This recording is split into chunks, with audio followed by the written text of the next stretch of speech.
मुफ्ती साहब, मेरे जहन में बहुत बुरे ख्यालात आते हैं और बहुत से बुरे काम भी हो जाते हैं, कोई वजीफ़ा बताएं।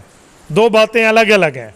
अगर आपके जहन में बुरे ख्यालात आते हैं और बुरे काम नहीं होते, दूसरी सूरत बुरे ख्याल भी आते हैं, बुरे काम भी होते हैं, यह अलग अलग बात है।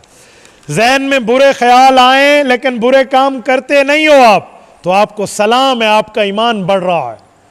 क्योंकि जहन में उस वक्त बुरे ख्याल आते हैं जब बंदे का ईमान बढ़ता है तो शैतान डाका डालता है। बस उसका इलाज है उस ख्याल को झटक दो, चाहे दिन में 1000 मरतबा ख्याल है, लेकिन ख्याल भी आते हैं और बुरे काम भी कर लेते हैं। तो भाई अब आप फिक्र करो, अब आप तौबा करो।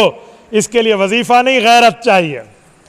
ठीक है, वजीफ़े से ज़्यादा गैरत। और अगर वजीफ़ा पढ़ना भी चाहते हैं तो 5वां और 6ठा कलमा पढ़ लो, अस्तगफिरुल्लाह रब्बी मिन कुल्लि ज़ंबिन पढ़ लो, या अल्लाहुम्मा इन्नी औज़ु बिका मिन अन उशरिका बिका शैया।